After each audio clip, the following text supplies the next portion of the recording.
প্রিয় সাংবাদিক ভাই ও বোনেরা, আপনাদের সবাইকে প্রথমে আন্তরিকভাবে ধন্যবাদ জানাচ্ছি আজকের গুরুত্বপূর্ণ এই সংবাদ সম্মেলনে উপস্থিত হওয়ার জন্য। আমাদের আজকে ভিন্নধর্মী একটু প্রেস কনফারেন্স, এখানে আপনারা অনেকেই কষ্ট করে এসেছেন, ধৈর্য ধরে বসে আছেন। এখানে আন্তর্জাতিক গণমাধ্যমের কয়েকজন রয়েছেন, আমাদের কেন্দ্রীয় নির্বাচন পরিচালনা কমিটির কয়েকজন গুরুত্বপূর্ণ সদস্য রয়েছেন বিএনপি মিডিয়া সেলের আহ্বায়ক প্রফেসর মওদুদ হোসেন আলমগীর পাভেল ভাই, রয়েছেন আমরা বিএনপি পরিবারের আহ্বায়ক আতিকুর রহমান রুমন ভাই, রয়েছেন আমাদের সেন্ট্রাল ইলেকশনস কমিটির ক্রিয়েটিভ টিম দেখছেন জোবায়ের বাবু ভাই, এবং আমাদের স্পোক্স পারসন সহ বেশ কিছু টিমের সদস্যবৃন্দ। আগামীকাল 12ই ফেব্রুয়ারি বৃহস্পতিবার যে জাতীয় নির্বাচন অনুষ্ঠিত হতে যাচ্ছে, এটি বাংলাদেশ নামক দেশটির স্বাধীনতা, সার্বভৌমত্ব ও গণতন্ত্র প্রতিষ্ঠা ও রক্ষা করবার জন্য অত্যন্ত গুরুত্বপূর্ণ একটা অধ্যায়। দীর্ঘ 1.5 দশকের বেশি সময় ধরে গণতন্ত্র ও ভোটাধিকার প্রতিষ্ঠার লড়াইয়ে রাজপথে নেতৃত্ব দেয়া বিএনপির বিজয় অনিবার্য ইনশাল্লাহ। দেশি বিদেশি গণমাধ্যমেও সেই চিত্র ফুটে উঠেছে। মাঠের বাস্তবতা, জনস্রোত, গ্রহণযোগ্য জরিপ তথা গণমানুষের প্রত্যাশায় আজ এটিই প্রতিফলিত। বাংলাদেশের ধর্মপ্রাণ মুসলমান ভাই বোনেরা সহ দেশের হিন্দু, বৌদ্ধ, খ্রিস্টান, সমতল ও পাহাড়ের সব বর্ণ, বিশ্বাস ও জাতিগোষ্ঠীর মানুষ ইতিমধ্যে বিএনপিকে স্বতঃস্ফূর্ত সমর্থন দিয়েছেন। জনসাধারণের মাঝে বিএনপির জনপ্রিয়তা বরাবরের মতোই শীর্ষে অবস্থান করছে। বিশেষ করে গতকাল মঙ্গলবার থেকে লঞ্চ, বাস এবং ট্রেন সহ বিভিন্ন যানবাহনে যার পক্ষে যেভাবে সম্ভব ভোটের টানে নিজ নিজ নির্বাচনী এলাকায় জনগণ ফেরা শুরু করেছেন। এই উচ্চমুখর পরিবেশই নির্বাচনকে ঘিরে গণ আকাঙ্ক্ষার বহিঃপ্রকাশ। বিএনপির অনিবার্য বিজয়ের বিপরীতে একটি গোষ্ঠী নানা প্রতিবন্ধকতা সৃষ্টির অপচেষ্টা করছে। আমরা আজ সকালে গণমাধ্যমে দেখতে পেলাম সৈয়দপুর বিমানবন্দরে ঢাকা থেকে যাওয়ার পর নগদ 1/2 কোটিরও বেশি টাকা সহ ঠাকুরগাঁও জেলা জামাতের আমিরকে আটক করেছে পুলিশ, যেখানে নির্বাচনে অবৈধ অর্থনৈতিক লেনদেন প্রতিহত করতে সকল ব্যাংক, অর্থনৈতিক প্রতিষ্ঠান, ব্যবসায়িক লেনদেন ও কার্যক্রম বন্ধ রয়েছে। সেখানে স্বাভাবিকভাবেই সর্বত্র প্রশ্ন উঠছে, জামাতের একটি জেলার সর্বোচ্চ নেতা কোন উৎস থেকে এই বিপুল পরিমাণ অর্থ নিয়ে কি উদ্দেশ্যে, কাদের দেওয়ার জন্য নির্বাচনের ঠিক আগের দিন ঢাকা থেকে ঠাকুরগাঁও যাচ্ছেন। টানা 4 দিন যেখানে দেশের সকল ব্যবসায়িক কার্যক্রম বন্ধ রয়েছে, সেখানে এত বিপুল পরিমাণ অর্থ কোন ব্যবসায়িক প্রয়োজনে ব্যবহৃত হতে পারে সেটি বোঝার জন্য বিশেষজ্ঞ হওয়ার প্রয়োজন নেই। স্পষ্টতই আচরণবিধির এই লঙ্ঘন গণবিচ্ছিন্ন রাজনৈতিক দলটির দেউলিয়ত্ব ও অনৈতিক প্রভাব বিস্তারের চেষ্টা প্রমাণ করছে। যারা ইনসাফ প্রতিষ্ঠা ও দুর্নীতির বিরুদ্ধে বয়ান তৈরি করে, তাদের কাছে প্রশ্ন করা যেতেই পারে, টাকা দিয়ে ভোট কেনা তাদের সেই দুর্নীতি বিরোধী বয়ানের সাথে কতটা সঙ্গতিপূর্ণ। সৈয়দপুর বিমানবন্দর কাণ্ডকে বিচ্ছিন্ন বলে দেখার সুযোগ নেই, কারণ দেশের অন্যান্য জায়গার মতো জামাতের আমিরের নির্বাচনী আসন ঢাকা 15তেও একই রকম অবৈধ অনৈতিক লেনদেনের ঘটনা সংঘটিত হতে দেখা গিয়েছে। আরো দেখা গিয়েছে কুমিল্লা, নোয়াখালী, খুলনা সহ দেশের অসংখ্য জায়গায়। ইতিপূর্বে দেশটি আমরা দেখেছি দেশব্যাপী দলটির নেতাকর্মীরা বাসায় বাসায় গিয়ে ভোটারদের বিকাশ নম্বর ও ভোটার আইডি নিয়েছিলেন। তবে বিকাশ, রকেট বা নগদের মাধ্যমে এভাবে অবৈধ অর্থ প্রেরণ বা জান্নাতের টিকেটের প্রলোভনকে ধর্মপ্রাণ দেশবাসী ইতিমধ্যে প্রত্যাখ্যান করেছেন। গণমাধ্যমে প্রাপ্ত সংবাদ অনুযায়ী আমরা দেখতে পেরেছি দেশের অনেক জায়গায় ভোটারদের মাঝে ভীতি ছড়াতে সেই রাজনৈতিক দলের সন্ত্রাসীরা দেশি অস্ত্রসহ বাঁশ, পাইপ ও স্ট্যাম্প জড়ো করছে। বিভিন্ন জেলায় সহিংসতা, অতর্কিত হামলা, অগ্নিসংযোগ, ভোটারদের ভয়ভীতি প্রদর্শন ও অর্থ বিতরণ করছে। এইসব ঘটনার সাথে সম্পৃক্ত ভোটের মাঠে নানা বিশৃঙ্খলা সৃষ্টি সহ অনৈতিক কার্যক্রমের সঙ্গে জড়িত সেই দলের অনেকেই ইতিমধ্যে আইন শৃঙ্খলা বাহিনীর হাতে গ্রেফতার হয়েছে। আমরা উদাহরণস্বরূপ শুধু একটি মর্মান্তিক ঘটনা এখানে উল্লেখ করতে চাই। বগুড়া 4 আসনে নন্দীগ্রামে জামায়াতের চিহ্নিত সন্ত্রাসীদের হামলায় থালতা মাঝগ্রাম ইউনিয়ন বিএনপির সভাপতির মাসুদ রানার চোখে গুরুতরভাবে ক্ষতিগ্রস্ত হয়েছে। তার চোখে দৃষ্টি হারানোর খবর ছড়িয়ে পড়লে তার মা স্ট্রোক করে মারা যান। অত্যন্ত বেদনাবহুল এই ঘটনার প্রেক্ষিতে আমরা তীব্র নিন্দা এবং দ্রুত বিচারের দাবি জানাই। আমরা অতি দ্রুত দেশব্যাপী নির্বাচন কমিশন তথা রিটার্নিং অফিসার এবং আইন শৃঙ্খলা বাহিনীর কাছে প্রতিটি ঘটনা সর্বোচ্চ গুরুত্ব দিয়ে প্রয়োজনীয় ব্যবস্থা গ্রহণের জোর দাবি জানাচ্ছি। আমরা উৎসাহের সঙ্গে লক্ষ্য করছি যে মুষ্টিমেয় কিছু সন্ত্রাসীর এই অরাজকতা রুখে দিয়ে গণতন্ত্রকামী মানুষ প্রবল উৎসাহ নিয়ে ভোট প্রদানের প্রস্তুতি নিচ্ছে। অনেক জায়গায় টাকা দিয়ে ভোট কিনতে গিয়ে সেই দলের দুর্বৃত্তরা জনতার প্রতিরোধের সম্মুখীন হচ্ছে। শুধু তাই নয়, দেশের বিভিন্ন জায়গা থেকে প্রচুর বোরখা ও নিকাব বানানোর বিষয়ে আমরা জানতে পেরেছি এবং ইসলামী মূল্যবোধের ধারক দল হিসেবে বিএনপি সবসময় বিশ্বাস করে বাংলাদেশের প্রতিটি নাগরিকের কাছে বোরখা ও নিকাব ধর্মীয় সংস্কৃতির একটি অত্যন্ত গুরুত্বপূর্ণ বিষয়। আমরা অবশ্যই নারীদের আব্রু ও পর্দার ব্যাপারে সর্বোচ্চ শ্রদ্ধাশীল, কিন্তু ইসলামী সেই পোশাককে অপব্যবহার করে কেউ যদি মিথ্যা পরিচয়ে জাল ভোট দেওয়ার চেষ্টা করে তাহলে সেটিকে প্রতিরোধ করতে হবে। সন্দেহজনক ভোটারের পরিচয় নিশ্চিত করতে এনআইডি কার্ড, হজ, ওমরা, পাসপোর্ট বা ভিসার ছবি তোলার মতো করেই মুখমণ্ডলের যে অংশটুকু অনাবৃত রেখে ছবি তুলতে হয়, ভোটার তালিকা অনুযায়ী নারী প্রিসাইডিং বা সহকারী প্রিসাইডিং অফিসার ও নারী চ্যালেঞ্জকারী বা এজেন্টের উপস্থিতিতে ভোট প্রদানের আগে নারী ভোটারদের পরিচয় নিশ্চিত করতে হবে যেখানে প্রযোজ্য।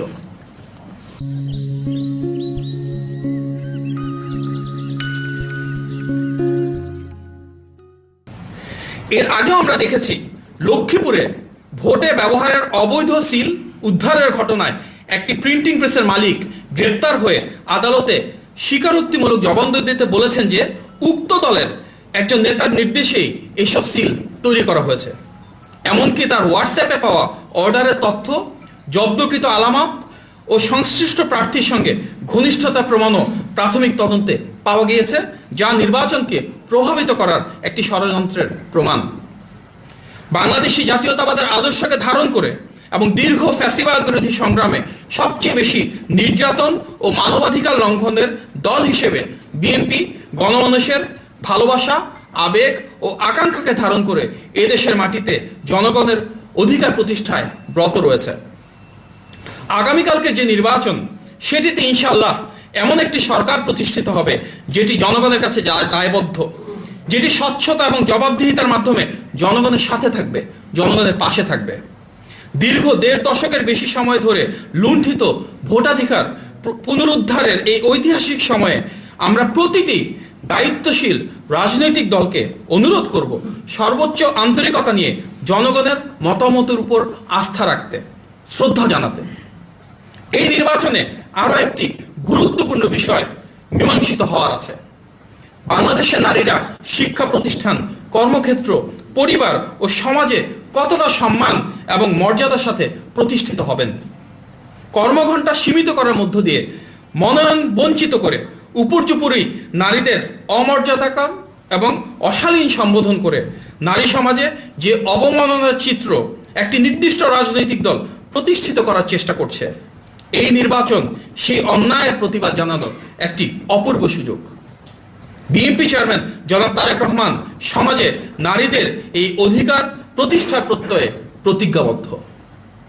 আর তাই বিএনপির পক্ষ থেকে সকল গণতন্ত্রকামী রাজনৈতিক দলের প্রতি আমরা আহ্বান জানাই, আসুন সহিংসতা নয়, সবাই শান্তিপূর্ণ নির্বাচনের পরিবেশ নিশ্চিত করি, বজায় রাখি পারস্পরিক সহাবস্থান ও সৌহার্দ্য।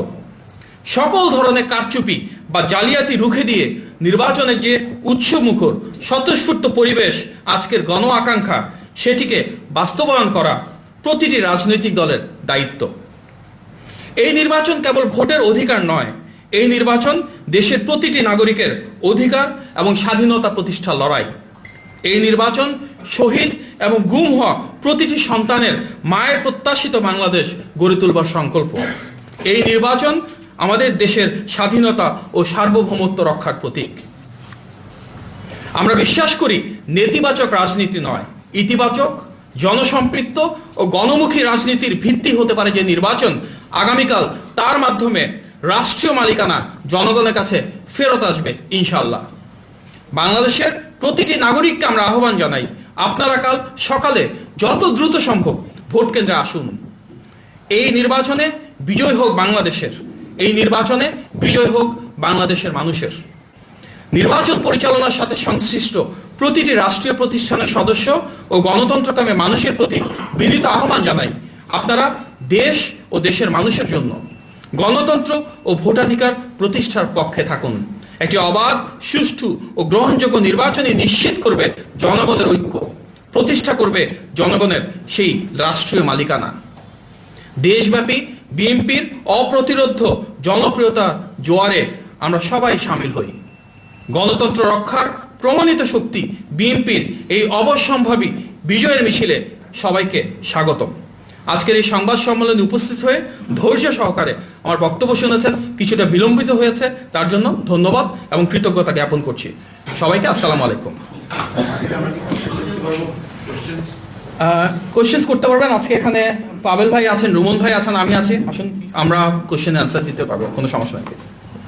আচ্ছা, আপনি তো বললেন যে বেশ কিছু এলাকাতে টাকার যে বিষয়টা চলেছে প্রার্থীদের ভোট কেনার জন্য, এইটা যদি সারা দেশে ছড়িয়ে যায় সেক্ষেত্রে সেটা একটা আশঙ্কা করছে। হ্যাঁ, আপনি ঠিকই বলেছেন যে এটা টিপ অফ দ্য আইসবার্গ। যে ঘটনাটি সৈয়দপুরে ঘটেছে, সৈয়দপুর কাণ্ড, বিমানবন্দর কাণ্ড যেটি হয়েছে, সেটি দেশের সর্বত্রই চিত্র হওয়ার আশঙ্কা রয়েছে। এক্ষেত্রে আমি মনে করি যে তৎপরতার সাথে আইন প্রয়োগকারী সংস্থা সেই সৈয়দপুর কাণ্ডকে অন্তত উদ্ঘাটন করেছেন, সেই প্রক্রিয়াটা বজায় থাকবে এবং দেশের অন্যান্য জায়গাতে অপচেষ্টাটা যেখানে আছে সেটাকে তারা যোগ্যতার সাথে প্রতিরোধ করবে। এখন পর্যন্ত গণমাধ্যমের কাছে ৩-৪টির মতো ঘটনা আছে গণমাধ্যমের কাছে। আপনারা কি মনে করেন যে এইখানেই দৃষ্টি সীমাবদ্ধ রেখে সারা দেশে আরো বিপুল পরিমাণ অর্থ সরানো হচ্ছে কিনা? না, সেই আশঙ্কার কথা যেটা আমি এর আগে বললাম, যে আশঙ্কাটা তো অনেক আগে থেকে আছে। কারণ এই আর্থিক বিষয়টার আশঙ্কার ব্যাপারটা মাথায় রেখে কিন্তু আমরা এনআইডি কার্ড কিংবা বিকাশ নাম্বার, রকেট বা নগদ নাম্বার সংগ্রহ করার যে চেষ্টাটা ছিল তার ব্যাপারে আমরা প্রথম দিন থেকে প্রতিবাদ জানাবার চেষ্টা করেছি। কারণ আমাদের ধারণা ছিল যে এইরকম ঘটনাটা ঘটবে এবং সেটা প্রমাণিত হয়েছে যে আমাদের সেই আশঙ্কা যেটা সেটা অমূলক ছিল না। সুতরাং দেশব্যাপী এই প্রক্রিয়াটা নিশ্চয়ই সকল জায়গায় আছে। একটু আগে আমরা দেখলাম যে মুরাদনগরে 2 লক্ষ টাকা সহ একজন ধরা পড়েছে। তো এই ব্যাপারটি হয়তো উদ্ঘাটিত হয়েছে, কিছুটা উদ্ঘাটিত হয়নি, আমরা বলছি টিপ অফ দ্য আইসবার্গ। তো সুতরাং আইন প্রয়োগকারী সংস্থা যে দক্ষতার সাথে এই ঘটনাগুলোর আংশিক উদ্ঘাটন করেছেন, তাদের কাছ থেকে আমরা প্রত্যাশা করব যে তারা পূর্ণ ঘটনা সব জায়গাতেই আরও নজরদারি রাখবেন। জনগণেরও সচেতন হওয়ার দরকার আছে। যে মুহূর্তে এরকম কোনো একটা খবর আসবে তারা যেন সেটি আইন প্রয়োগকারী সংস্থাকে জানান এবং এর ব্যাপারে যেন দ্রুত ব্যবস্থা নেওয়া যায়। সেটার ক্ষেত্রেই বলছি, ফিজিক্যালি তো আমরা দেখেছি যে ঢাকা 15-তে একজন প্রখ্যাত আইনজীবী তিনি নিজেও ব্যক্তিগতভাবে এটি করছেন। সেটি হয়তো আমরা দৃশ্যমান একটা প্রমাণ পেয়েছি বলে বলতে পারছি, কিন্তু অদৃশ্যভাবে তো এরকম কাজটা চলছে। সুতরাং এই ব্যাপারে প্রতিরোধ করবার ব্যাপারটা, যেহেতু আপনারা জানেন যে এটা একটা চরম একটা নজরদারির ব্যাপার, তো যারা নজরদারি রাখেন, গোয়েন্দা রিপোর্ট যাদের কাছে আছে, এবং ওই আমরা বলবো যে সাধারণত যে এলাকাবাসী আছেন তারা এই অন্যায়ের বিরুদ্ধে নিজেরা একতাবদ্ধ হবেন এবং এটাকে প্রতিরোধ করবেন।